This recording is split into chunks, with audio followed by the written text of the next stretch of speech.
Welcome, ladies and gentlemen, to MAEA's latest session of our Q&A sessions.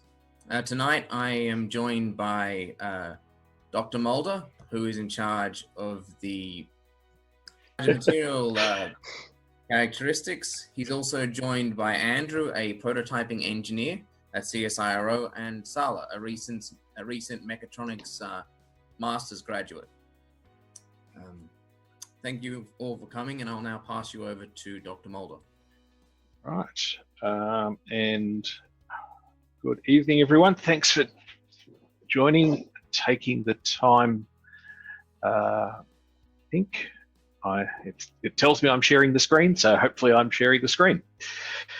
What Guillaume was trying to say so eloquently was that I'm a group leader for materials characterization, chemical and physical properties. So you will have to forgive me, I am a chemist.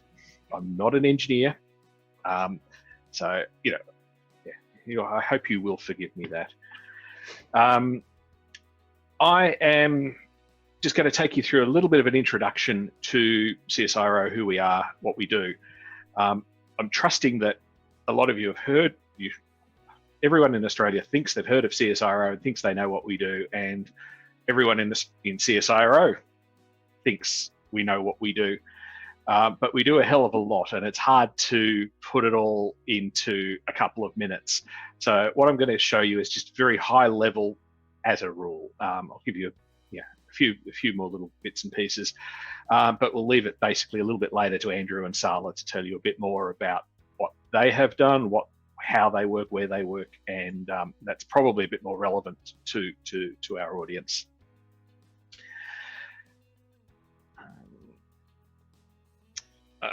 Okay, so that's pretty much what I said. So the CSIRO is Australia's national science research agency, and we have about 5,500 staff across Australia, and we have offices in a number of countries around the world. So Singapore and Vietnam, the US, Chile, and actually France, which I haven't put on there. CSIRO has a budget of about 1.6, or an operating budget of about $1.6 billion a year, and out of that, it's been calculated that we deliver about $4.5 billion a year of value into the Australian economy through the science and technology which is developed in Australia by the CSIRO. I've been conscious of saying the CSIRO up till now. I'm probably likely to slip into CSIRO, and that's what people in CSIRO how we refer to ourselves. So forgive me for that. We have about 57 sites across Australia and the world. The two biggest ones are here at Clayton, where we've got about 1,100-1,200 people, and Black Mountain in Canberra, which is roughly a similar size. So you've got just under half of CSIRO's workforce in 2 locations, so you have a very high concentration of science in those two particular sites.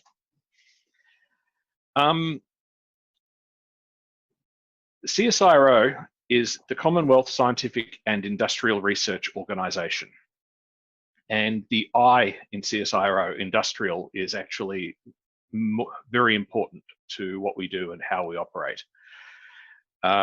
CSIRO has been around for about 80 years in one form or another, and it has always been our remit to work with Australian industry and help benefit Australia through either directly benefit Australia or by working with Australian industry, or more recently with international companies to bring value to Australia. We have, as you can see, nearly 700 patent families out there from our work, and what we work in a whole number of ways. So sometimes we partner with companies, sometimes we actually start companies ourselves, and so over about the last 20 or 30 years, we've actually created over 170 companies which have spun out. They're startup companies which have come out of CSIRO based on our science and technology. We currently partner with about just under 2,500 partners, and that's different industries, companies, research collaborators in universities, government departments. So we actually are, what we do is not just inwardly focused, it's not just CSIRO focused, but we focus very much outside of CSIRO and how we can contribute to Australia and to the world. We say that CSIRO, our mission is solving the greatest challenges, and we focus on the issues that matter for Australia and the world, but primarily based on our quality of life for the economy and for the environment. And you can sort of break down the areas that we focus into the 6 that you see there. Food security, a secure Australia, sustainable resources, a resilient environment, health and well-being, and future industry. And we know that future industry is actually one of the more important parts of what we do in contributing to Australia. We are one of the largest and most diverse scientific research organisations in the world, and that gives us a unique capability in bringing together teams which are pulled from different disciplines and in different research fields. So a lot of the projects that we work on won't just be chemists, won't just be engineers, won't just be microbiologists. We will have teams which are made up of molecular biologists and fermentation people and engineers and scientists and chemists and physicists, and each person is contributing to their part to the whole. A little bit of what we have done that you probably have heard of all or some of these things. The invention that CSIRO is I guess currently best known for, and one which the world would certainly be a different place without, is wireless internet, or Wi-Fi. So Wi-Fi was developed in a CSIRO lab purely to solve the problem of moving large data sets from one computer to another. And since then, it's of course become ubiquitous. Polymer banknotes, Aerogard, vaccine for Hendra virus, extended wear contact lenses are all things that we have done and that are out there, and these are on sale or in use. And this is sort of a demonstration of us contributing to the betterment of Australia. I've been working at CSIRO for 20 years, or nearly 20 years, and I can tell you that I have actually worked on about 7 of those items that are actually on the list there. So, it is, you might think that Novak prawn feed is something that a chemist is not going to work on, but we do. Relenza, Barley Max, all these things that takes a multidisciplinary team to bring all of these products to fruition. So I work in what is the manufacturing business unit. So does Andrew, and Sala was with us. And so we have a focus obviously on manufacturing. And what does that mean?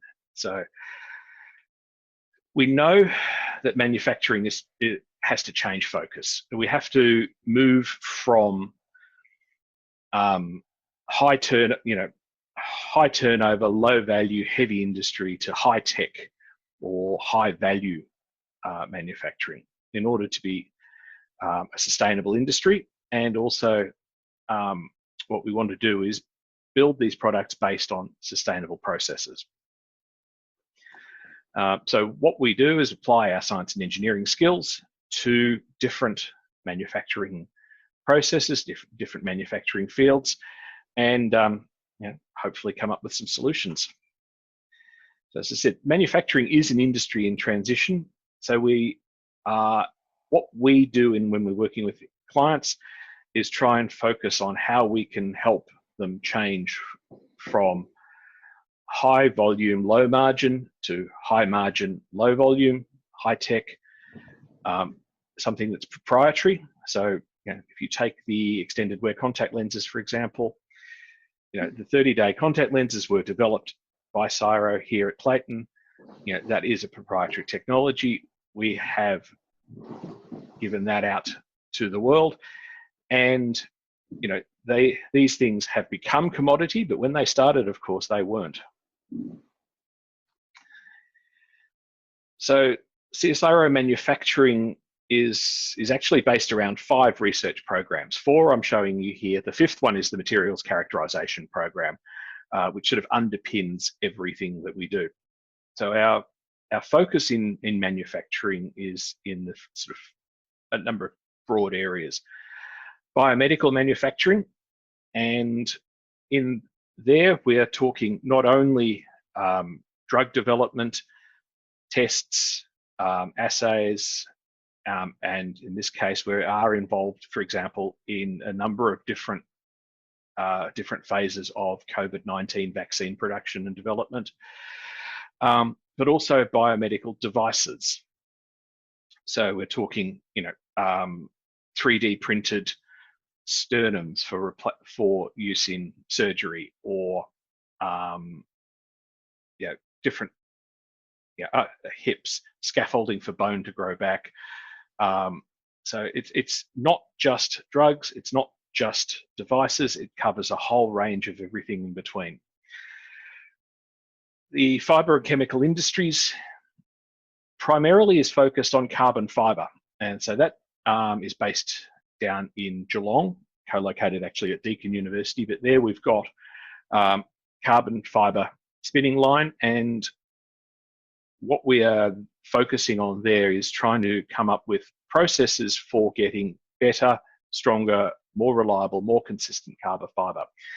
And we have partnerships with Carbon Revolution and other companies based in Geelong who are working in the automotive area and applying the carbon fibre technology to automotive problems and products. Metal Industries is based around our additive manufacturing and cold spray technology, so looking very much at light metals and novel uses and novel ways of implementing additive manufacturing into the manufacturing setting, enabling customization, bespoke construction of things, and so on. So, and industrial innovation is our program which looks at devices and integrated systems. So everything from sensors through to Industry 4.0 and all points in between. Just a little bit of a spruik for the key facilities we have here at Clayton on the campus here. So we have Lab 22 is our additive manufacturing facility. We have a rapid automated materials processing facility, biomedical materials translational facilities, and all these are available to Australian industry to come in, and we will help them to prototype, to develop processes, to develop materials which they can then take onto whatever their next phase of their development is, whether it be it capital raising or be it clinical trials, or and whatever they need assistance with. We have a state-of-the-art flexible electronics lab, printing of flexible solar cells, a whole range of things. We are in the process, we've just broken ground and are about to build a carbon fiber 3D printing facility. So that should be up and running by the end of next year. We have industrial flow chemistry, all the way through to GMP biological production facility. And so these facilities are the biologics production facility, for example, is where we're scaling up COVID vaccine production. And that will be moving down. So we're doing, making vaccine or a vaccine candidate at large scale or large enough for clinical trials. Now, I guess what you want to know is about getting a job at CSIRO. I guess that's why you're here.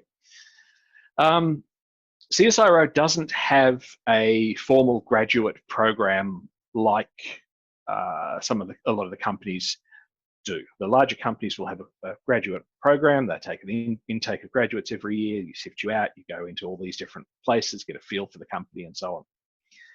CSIRO, being more research oriented than production oriented, and also with such a diverse aspect to what we do, we don't have that sort of research or that graduate intake.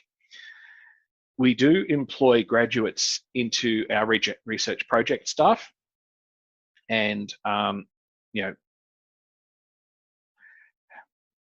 state of the world is a little bit odd at the moment, but normally you will see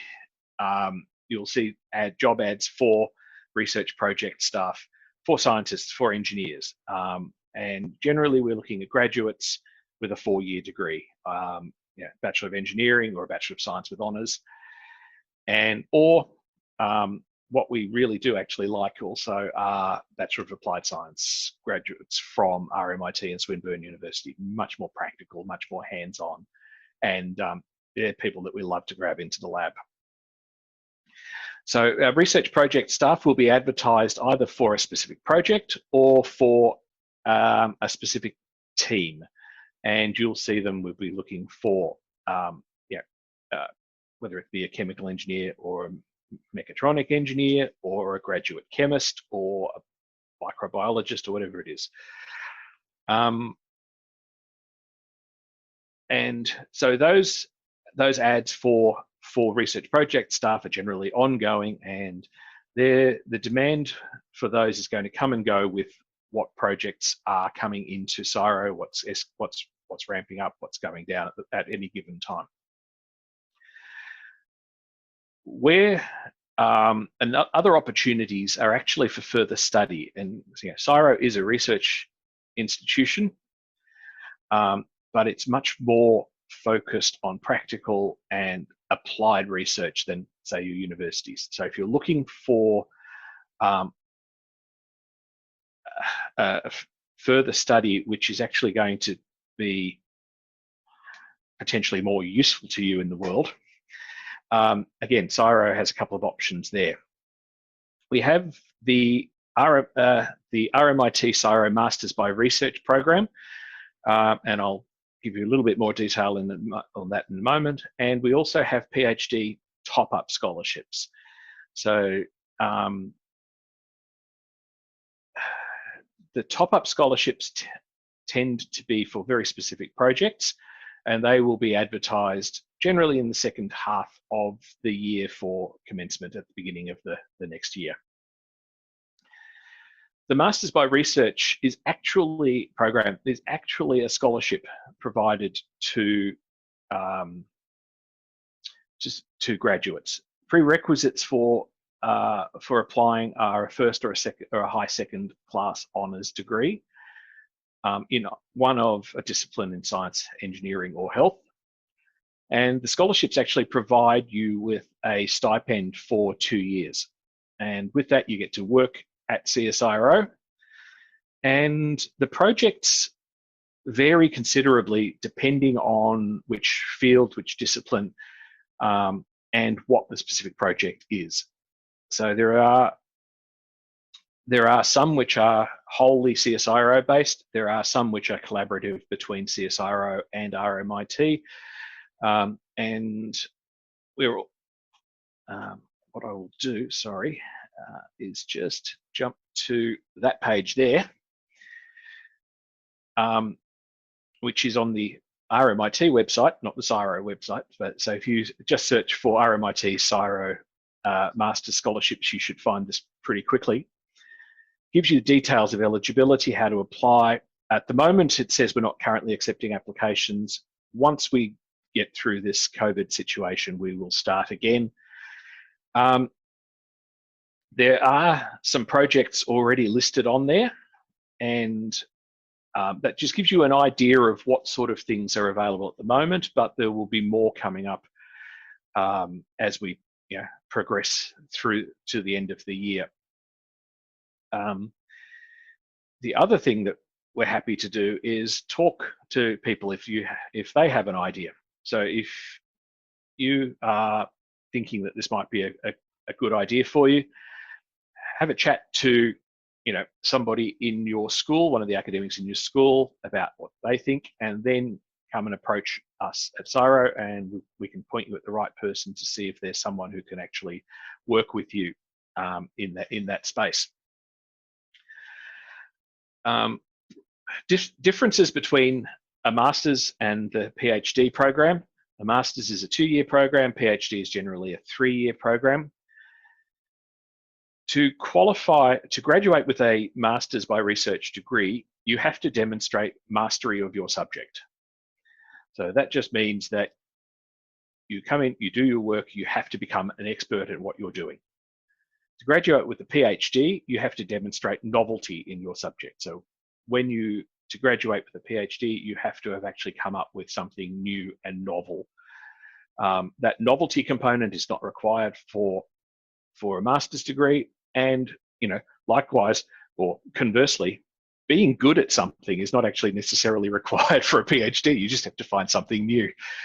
So anyway, I think that's probably where I'm going to leave the introduction to CSIRO and to the program. And we didn't actually plan this, so I'm not sure whether I'm going to throw over to Andrew or to Sala first. Seeing I've just been talking about the program, maybe Sala, you might want to talk about your experience in that program. Hi everyone. My name is Salah. I haven't finished my master by research, just waiting for submit my thesis. So just as Roger mentioned at the beginning, it's just to tell about the difference between doing research at CSIRO and in any other university. So I will talk about my experience on this. Actually, I was looking to further my study and start master by research. So I checked the RMIT website, and there was a project. It was like a joint project between CSIRO and RMIT. I applied for that project, and actually the difference is if you work in CSIRO for your study, then usually you work in a project. It's like industry-based project or something. It's more practical. It's not like you go and try to find a problem, then the normal thing for the study, for the research. So from there you get a lot of exposure for for example, during when I was studying for high performance computing, to X-ray systems, to different things. So that experience actually allowed me even now to get a job, which is now I'm working as a research engineer, mainly to analyze micro CT images. So even though that was a bit different from my undergraduate study, which is mechatronics engineering, but my study at CSIRO, it allowed me to get these skills. So yeah, I think that's one of the things when you do your research at CSIRO. Usually you work with high profile researchers, like my supervisor is Sherry Mayo. So usually you get this exposure to many people, to many scientists. So it's a bit different from a university where it's, in the university more into you try to publish papers, you try to do this. But with CSIRO, the main focus is to try to come up with something new to help. Usually it's industry, there is a connection with some industries. So I think that's one of the reasons. So I think after this COVID, after this era, then everyone should try to check the website for RMIT or CSIRO website look for opportunities and start there. I mean, you will not regret it if you do this. So yeah, that's from my side. Maybe Andrew can explain more about this. Yeah. I was going to share my screen just because I've got some pictures. Find the right one. Sorry.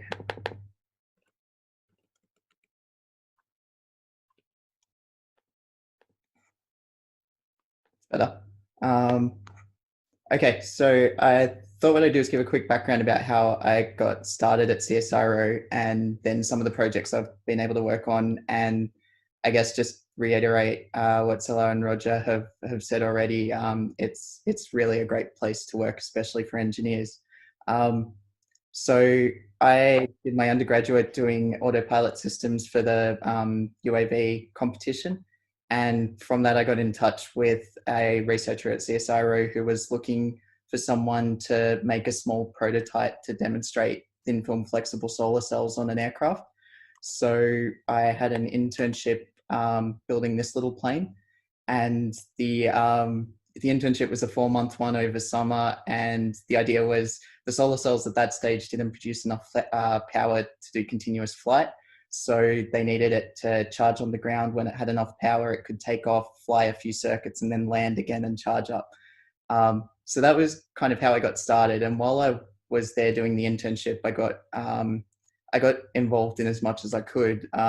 So I started building some small printers for the flexible electronics group.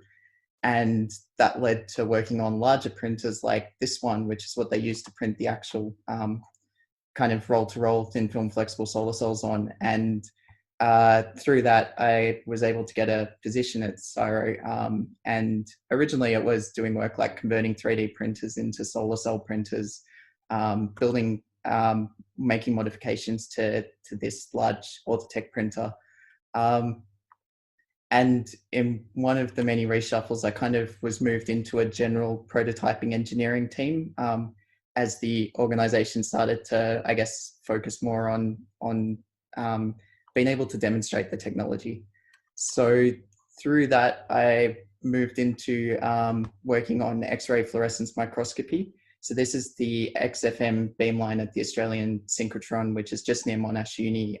It's a large particle accelerator, and coming off it, these beamlines, and each beamline has its own specialization. But this one is XFM, and it uses a detector here, which was designed by a team at CSIRO. And it was great. I mean, it captures 400 times more data, and it's 3 orders of magnitude faster than what came before it. The downside is that it's at the synchrotron, and it's very difficult to get access to the synchrotron. Last time I heard, there was about 5 times the number of applications as available time. So you might be lucky to get 2 days or 5 days time at the synchrotron. So we started looking at how you could move from a system that requires the synchrotron to a lab-based system. And so a system like this that works in the lab. And we started out modeling the whole system up in CAD. So we've got X-rays, sample handling. We had to have some quite large sample handling stages because we were looking at running rock samples that are quite large. So this is almost 0.5 meter long. And we want to move that down with 2 micrometer precision, so 0.002 millimeters.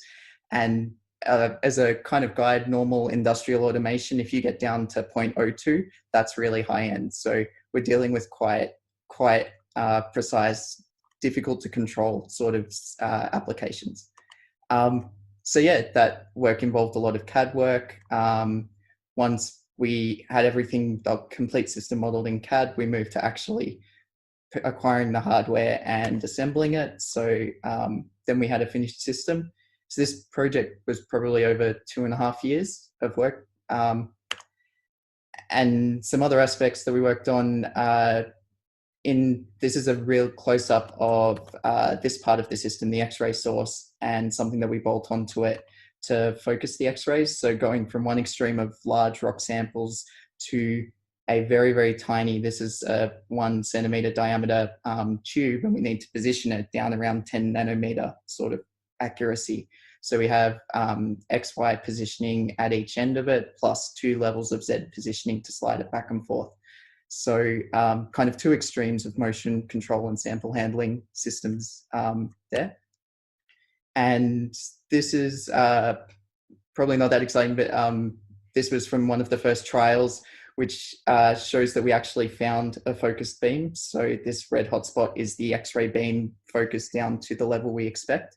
And it's kind of, it was exciting because you've got this 6 degree of freedom sample space to work in, and to get such a good focus was great. And some images of the first images captured on the system. So looking at protoboard and then a mineral sample, and this is showing elemental views of it. So yeah, that was that kind of project, and now there's an installation in Clayton and an installation in Perth, and they're both being used 24/7 as far as I'm aware. Then another kind of fun project, this was developing a smart insect trap. Bees tend to, pollen sticks to bees as they fly around collecting it. And you can actually learn a lot about weather patterns by analyzing the pollen on bees if you know what the distribution is of different crops in the area. So the interest in this project, or the motivation for developing this, was to analyze bees in that is being used in trials at the moment, I believe. And I guess this kind of brings to what I'm working on at the moment, which is optics for satellites. So hopefully next year, CSIRO will be launching their first satellite, and we're already kind of working on the one that's going to come after that, which will have even better equipment. And yeah, so my main project at the moment is developing the camera acquisition hardware, the image processing systems for this. And I guess it's kind of a long way from where I started making a small prototype plane, but it gives you an idea of the range of projects you can work on and the opportunities available within CSIRO. It really is a great place to work. And I think there's a couple of things as well that Roger mentioned that really are worth emphasizing. CSIRO is industry focused, and as part of that, we have to have something to show for the research at the end of it, or usually we have to have something to show. So there's a lot of work in developing prototypes, developing functioning equipment, which we can take to industry partners. And part of that as well is that there's a lot of hands-on, very practical work. So, you know, designing and building these headsets, it's not spending a lot of time doing the same process or the same task over and over again. Having a range of skills, being able to do CAD and being able to do software, circuit design, all of these different things. If you have hands-on experience, if you've done projects in uni, talk about them. Like really, if you're reaching out to people at CSIRO, everyone at CSIRO that I've met is always interested in tech. They're always, lots of people have side projects. Our lab manager she keeps bees, but she wanted to learn Arduino and electronics. So she's been using Arduinos to monitor the health of her hive, and she's looking at automating it. And if you have side projects like that, people at CSIRO love to hear about them. So that'll really help you. And I think the other thing is the value in working in an interdisciplinary team. That was something that I was really fortunate to get an experience of in my undergrad. So there were 2 mechatronics engineers and then 11 aerospace engineering students working on the aircraft. And you start to get an understanding of how to communicate in those kind of teams. And that was really helpful when I came to CSIRO, because I was one engineer in a team of 30 chemists and physicists. And so you have to be able to find a way to communicate. And a lot of the chemistry would go straight over my head, but you figure out what you need to know to be able to actually do the work that you're asked to do. So I need to learn about how fluids dry, for example, to be able to build the printers. And that's not something that was covered in mechatronics, but that's sort of the environment you're in CSIRO. People are always learning and they're always pushing you to learn more. So I'd say that is one of the things that makes it a really great place to work. And that's kind of it from me.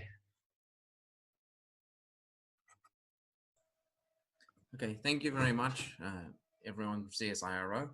This is the section of the Q&A session where the audience members are allowed to ask questions. Just post your questions into the chat addressed to everyone. Dr. Mulder, if it's all right, I might ask you to go down and pick out which questions you want to answer, and then you can pass them on to your colleagues if you wish.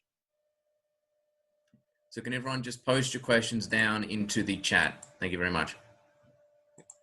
I'll remember to unmute myself, and yep, that's not a problem. Viv, what are we saying? Does CSIRO take PhDs? Yes. So approximately, I guess we have approximately 50% of our scientific, or when I say scientific and engineering, approximately 50% of our scientific workforce are PhD qualified, and the other 50% are undergraduate qualified. So there are roles for everybody, and it just depends on what's needed at the time, based on what projects are coming in, who we've got. One of the things that you will find at CSIRO is that often people, once you, like as I said earlier, I've been here 20 years. I've got colleagues who have been here for a lot longer than that. So people tend to stay here because A, it's a great place to work, but B, you're always moving on doing different things. And so, you might be on a project for 2 years and then might move on to something completely different for a year or something else. And so oftentimes it is just like changing employers. But I guess, yes, to answer your original question, yes, we take PhDs as well. I mentioned in terms of undergraduate that if we advertise for research projects staff, that's generally your bachelor, master's level, bachelor honours and master's level graduates that we're looking for. Research scientists, research engineers are what we term the positions for people with PhDs. So if you're looking, that's what you're looking for.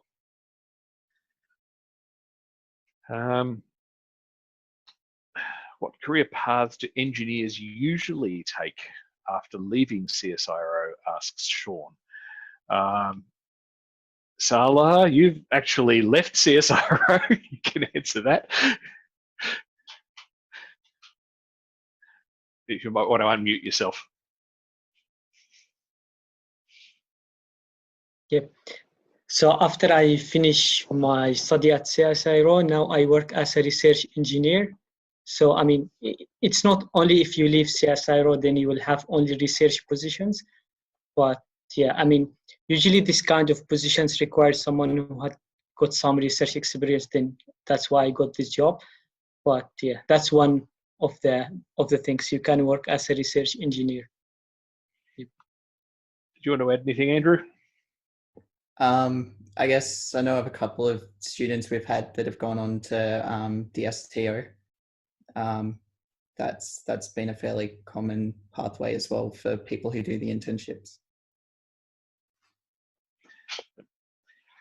I guess Quinton is asking this question, and Andrew's probably the best person to answer it because you've worked on so many, but what has been the most enjoyable, meaningful, fulfilling project you've worked on? I think the one that I'm working on at the moment is probably the most personally fulfilling one. I mean, at the moment I'm building something which is working towards being launched into a satellite, or being launched in probably 2 to 3 years time. And that's really exciting. The one that I learned the most on would be the MAEA MAPA project. That was a real opportunity to develop engineering skills. I mean, from my personal perspective, I've worked on so many, but so at the moment, I'm working on a project which is trying to quantify and identify microplastics in wastewater. So, literally we are getting liters of sewage and filtering the shit out of it and trying to find all the little microplastics in it. It's not a particularly, it sounds like a crap job, and if you'll pardon the pun, it is, but it's super interesting because we've had to come up with all sorts of different ways of handling this material and analyzing, how do you find a piece of plastic which is, 20 microns in 20 litres of sewage? So, there's plenty of interesting things we do. Working on the contact lenses, so many people I know wear them. It's great. So, there's all sorts of different things. It's hard to, for me, over my career, it's hard to say what's the best. But yeah, they're different for different reasons. Now, Harrison is asking, what generally is the lifespan of projects, and do you often work on multiple projects? How long is a piece of string is probably the answer to what is the lifespan of a project. Because you might get some which are 3 months, and you might work on some which are 4 years from start to finish. It depends on what the aim is, what your partner's aims are, because generally we don't do things in isolation. So we have a partner, be that an industry partner or an academic partner. So, quite often it's what is the industry partner's intention? What are you doing for them? Are you developing something that they can take to a venture capitalist and say, here is my prototype, give me some money so I can now go and make a squillion of these and earn myself a fortune? Or are you in it for the long haul because you're trying to find out how much microplastic goes out in sewage, and work out whether the industry voluntary guidelines for reducing microplastics and microbeads in home product is actually working. Some of them, different projects have different scales. Andrew's a perfect example of that.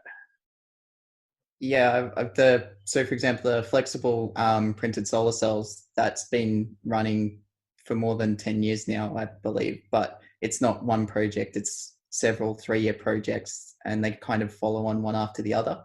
Some of the others, that insect trap was a 3-month side project. And I guess to answer the other part of the question, usually I'd be working on 2 to 3 projects at a time.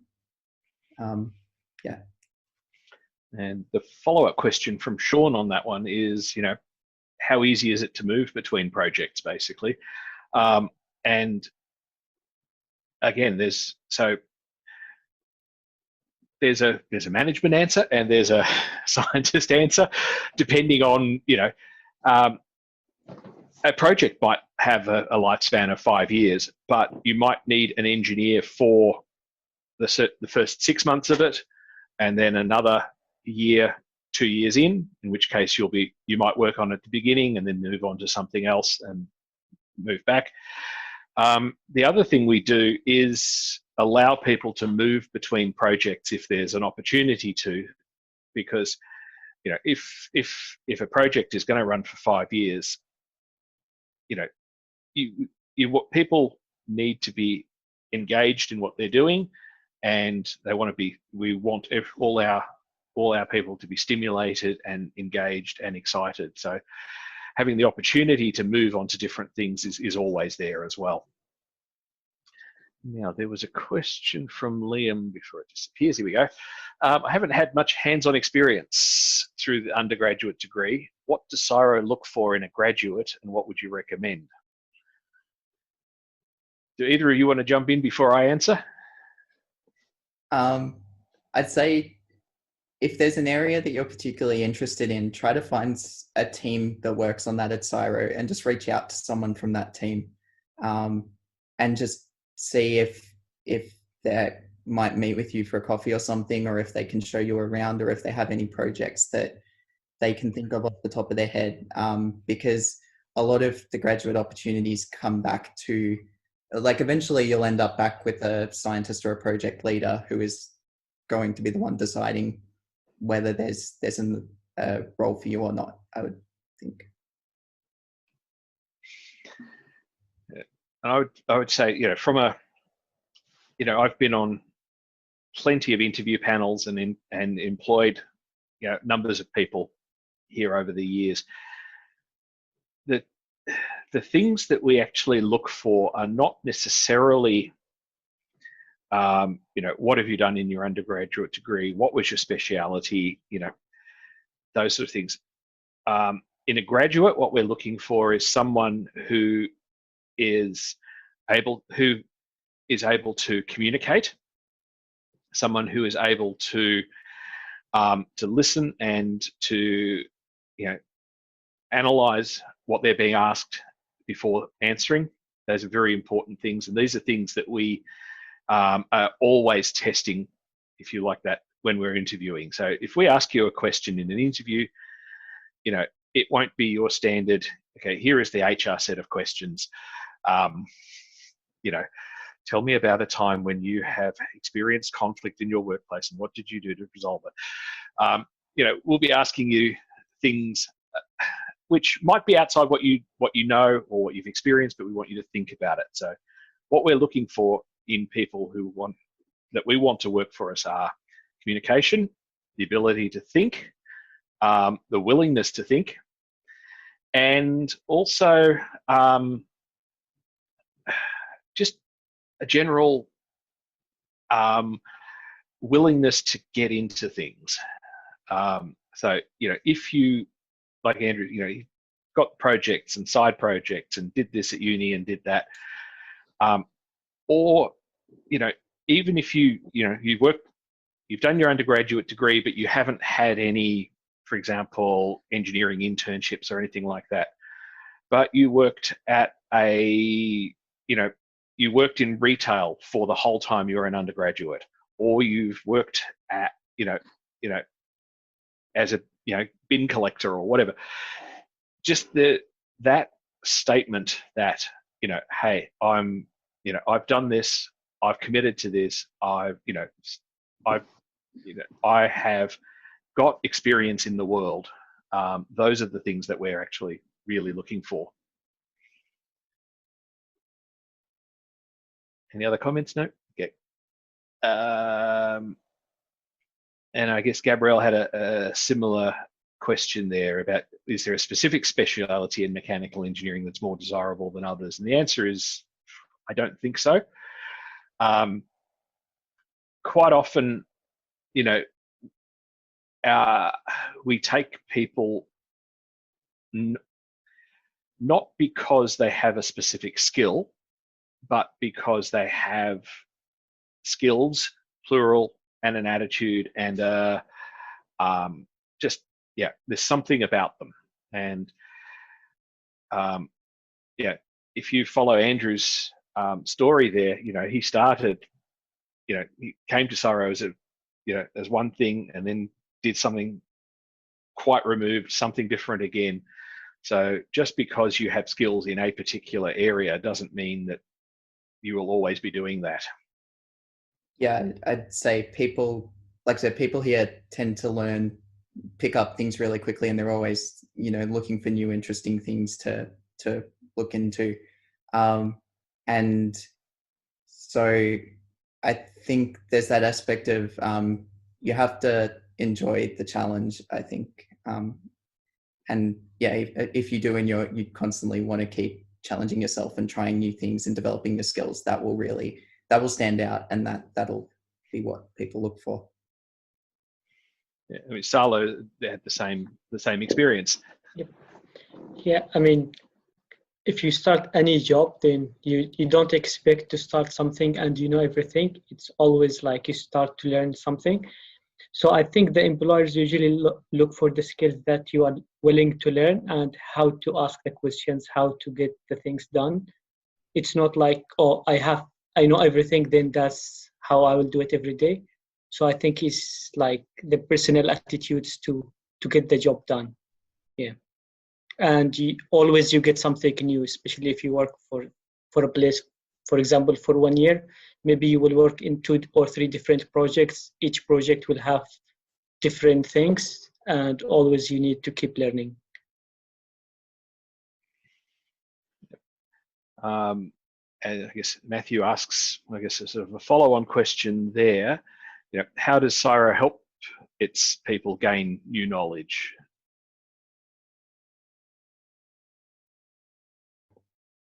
Yeah, do they run classes? Is there an amazing library? Do you learn on the job? All of the above. So training opportunities are always there. So we have, if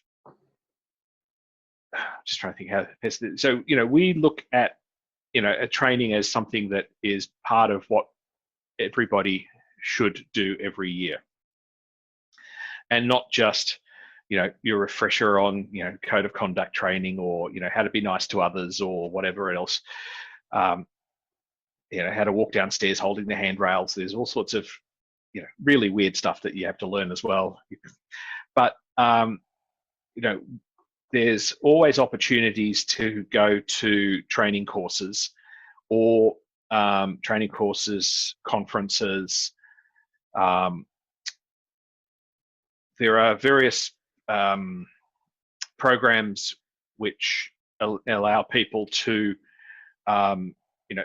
spend time in industry if we are partnered with a particular company on a project which is running for a period of time, there's an opportunity for people in that project to go out and spend time actually in the industry with our partner.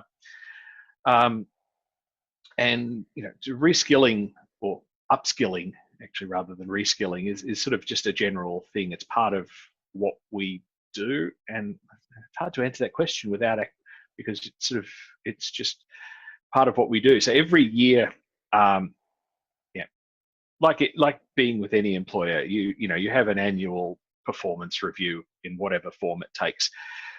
But a part of one of the specific parts of that every year is finding out and enabling the scientist to develop, to learn, to pick up whatever new skills that they think are going to be useful for them in the next part of their work. Comments from either of the non-managers? Yeah, I just want to add that I think now online course is also a good way to learn anything.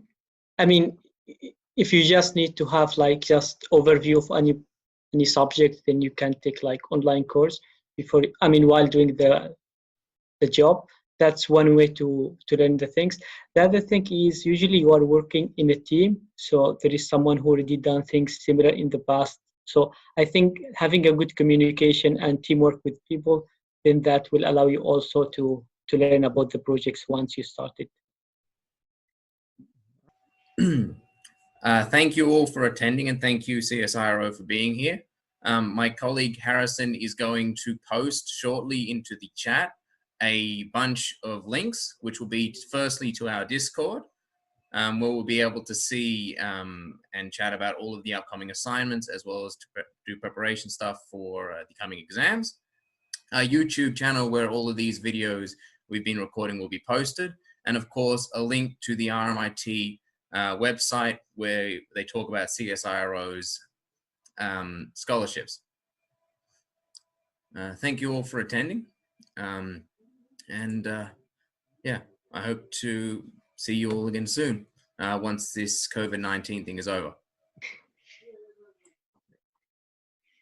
Thank you, everyone. Thank you. Thanks.